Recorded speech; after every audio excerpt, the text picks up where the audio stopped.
लोग तो अपने से विपरीत व्यक्ति से प्रभावित हो जाते। एक आदमी सिर के बल खड़ा हो जाए और भीड़ लग जाएगी। अब यूं सिर के बल खड़ा होना कोई बड़ी बात नहीं, कोई भी मूढ़ कर सकता है। सच तो यह सिवाय मूढ़ के और कौन करे। अगर परमात्मा को तुम्हें सिर के बल ही खड़ा करना था तो उसने सिर में टांगें उगा दी होती। परमात्मा शीर्षासन में बहुत उत्सुक नहीं। अगर परमात्मा को ही तुम्हें कांटों की सेज पे लिटाना होता तो तुम्हारे साथ ही कांटों की सेज भेजती होती, इंतजाम कर दिया होता। उसने तुम्हारे प्रवास के लिए पूरा इंतजाम करके भेजा है। अगर परमात्मा उत्सुक होता तुम्हारे उपवासों में तो उसने तुम्हें भूखा रखने की कला ही सिखा दी होती। अरे जो भूख दे सका वो भूखापन नहीं दे सकता था। अगर परमात्मा उत्सुक होता कि तुम छोड़ दो परिजन, तुम छोड़ दो मित्रजन, तुम छोड़ दो परिवार, तुम छोड़ दो लोग, तो तुम्हें परिवार में और परिजनों में मित्रों में पैदा ही क्यों करता। यूं ही जैसे आकाश से वर्षा होती तुम भी बरस गए होते। जॉर्ज गुरजीएफ कहा करता था कि तुम्हारे महात्मा, तुम्हारे सभी महात्मा परमात्मा के दुश्मन मालूम होते। परमात्मा एक काम करता है, तुम्हारे उससे उल्टा काम करने को बताते। लेकिन राज है,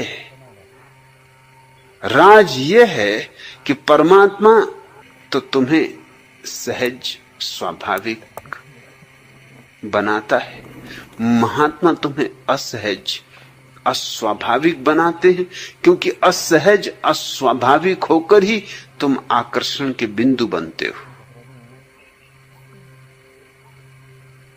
लोगों के लिए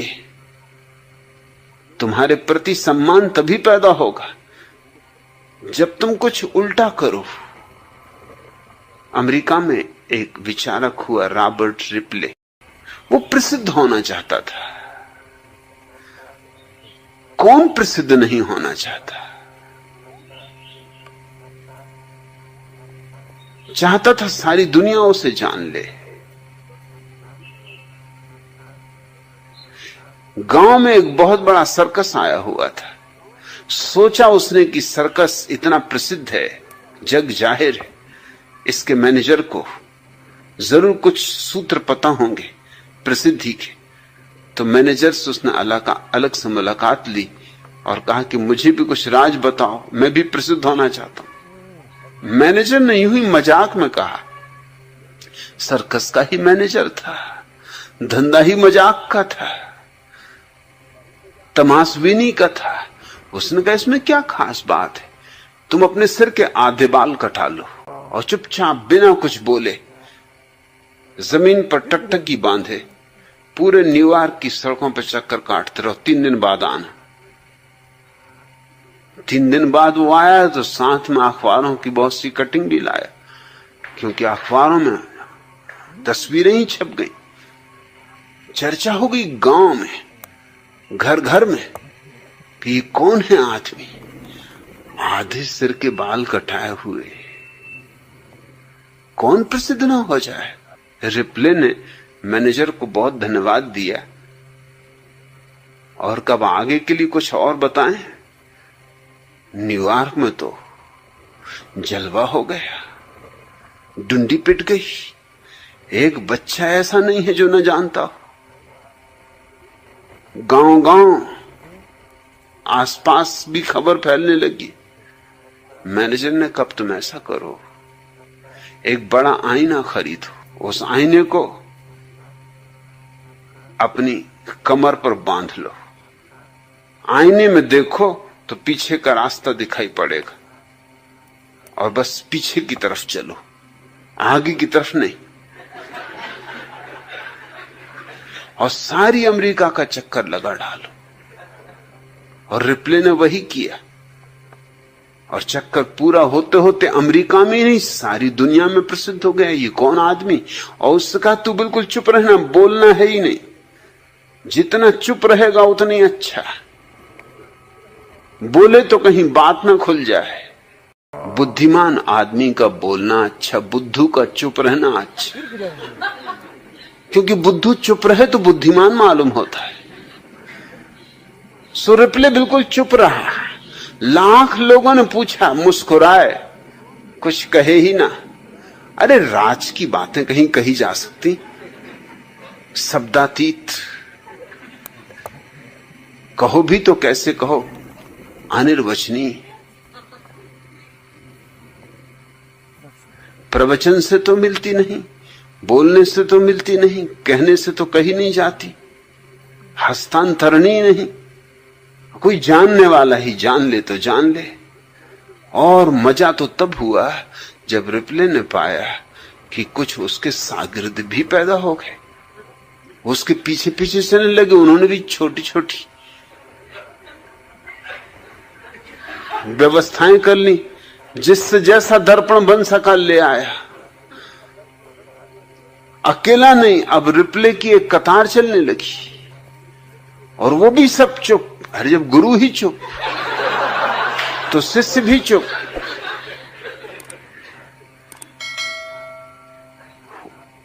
कुछ भी जो सामान्य नहीं, असामान्य है, जो स्वाभाविक नहीं है, अस्वाभाविक है, उससे लोग प्रभावित होते।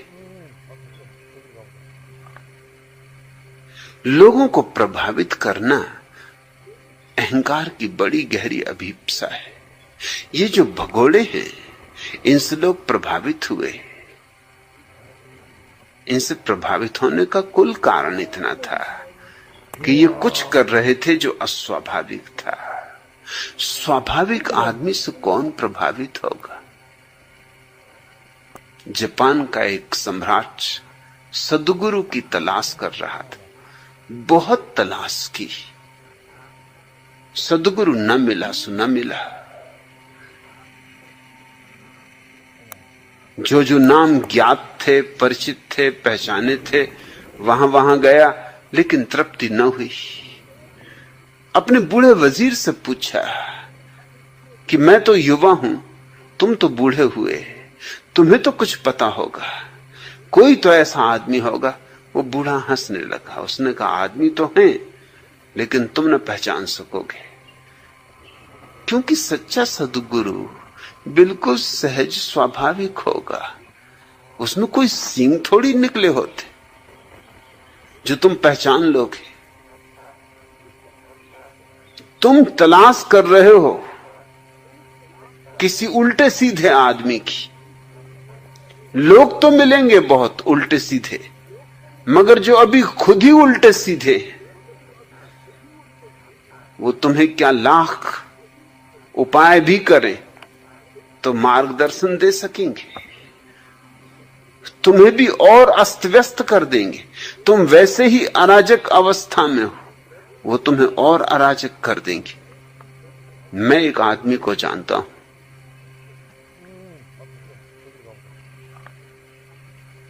सम्राट तो उत्सुक था, वजीर को कहा मैं चलने को राजी हूं। वे दोनों गए मिलने उस फकीर को। वजीर तो चरणों पर गिर पड़ा फकीर के, लेकिन सम्राट उस आदमी को देख के इस योग्य न पाया कि इसके चरणों में गिरे। आदमी बिल्कुल साधारण था और काम भी क्या कर रहा था, लकड़ियां काट रहा था। अब कहीं सद्गुरु लकड़ी काटते कि कहीं महावीर लकड़ी काटते मिल जाएं, कि बुद्ध लकड़ी काटते मिल जाएं, सद्गुरु कहीं लकड़ियां काटते। सम्राट ने अपने वजीर से कहा कि यह आदमी लकड़ियां काट रहा है, इसकी क्या खूबी है? वजीर ने कहा इसकी यही खूबी है, इसी से पूछो कि इसकी साधना क्या है। तो पूछा फकीर से कि तेरी साधना क्या है। फकीर कोई और न था, ज़ेन सदगुरु था बोकोज। उसने कहा मेरी कोई साधना नहीं, जब भूख लगती है तो भोजन कर लेता हूं, और जब नींद आती तो सो जाता हूं। मेरी कोई और साधना नहीं। सम्राट ने कहा लेकिन ये कोई साधना हुई? ये भी कोई साधना हुई? यह तो हम सभी करते हैं, जब भूख लगती भोजन करते, जब नींद आती सो जाते। बोकुजू ने कहा कि नहीं, इतने जल्दी निष्कर्ष ना लो। कई बार तुम्हें भूख नहीं लगती और तुम भोजन करते हो, और कई बार तुम्हें भूख लगती है और तुम भोजन नहीं करते, और कई बार तुम्हें नींद आती है और तुम सोते नहीं, और कई बार तुम्हें नींद नहीं आती और तुम सोने की चेष्टा करते हो। इतना ही नहीं, तुम जब भोजन करते हो तब और भी 1000 काम करते हो। यंत्रवत भोजन करते रहते हो और मन न मालूम किन किन लोकों में भागा रहता है। और जब तुम सोते हो तब तुम सिर्फ सोते ही नहीं, कितने कितने सपने देखते हो, कहां कहां नहीं जाते, क्या क्या नहीं करते। मन का व्यापार जारी रहता है। मैं जब भोजन करता हूं तो सिर्फ भोजन ही करता हूं, बस भोजन ही करता हूं। उस वक्त भोजन करने के सिवाय भोकुजू में और कुछ भी नहीं होता। और जब सोता हूं तो सिर्फ सोता हूं, उस समय सोने के सिवाय भोकुजू में और कुछ भी नहीं होता। और जब मुझे नींद आती तो मैं एक क्षण भी टालता नहीं, तत्क्षण सो जाता।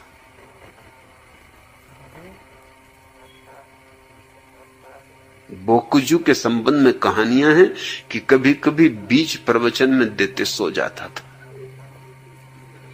नींद आ गई तो बोकुजू क्या करे, इतना नैसर्गिक आदमी।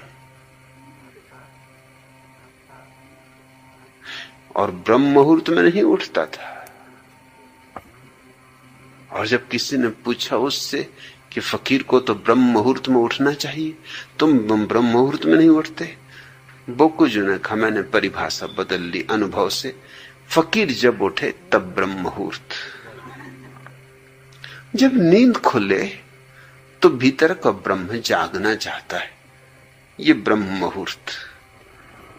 और जब भीतर का ब्रह्म सोना चाहता है, तुम अलार्म भर के और जबरदस्ती उठने की कोशिश कर रहे हो, ठंडा पानी छिड़क रहे हो आंखों पर, राम राम जप रहे हो, भाग दौड़ कर रहे हो, दंड बैठक लगा रहे हो, किस तरह नींद टूट जाए, क्योंकि स्वर्ग जो जाना है। ब्रह्म मुहूर्त में जगे बिना स्वर्ग तो जा ना सकोगे। बोकुजू कहता जब नींद खुल गई तब ब्रह्म मुहूर्त। तो कभी कभी दोपहर तक सोया रहता और कभी कभी आधी रात तक जागा रहता। जब नींद आएगी तब सोएगा, जब भूख लगी तो भोजन करेगा। कभी कभी दिन 2 दिन बीत जाते और भोजन न करता, वह उपवास न था। और कभी कभी दिन में 2 बार भोजन करता। इतना नैसर्गिक, मगर ऐसे आदमी से कौन प्रभावित हो।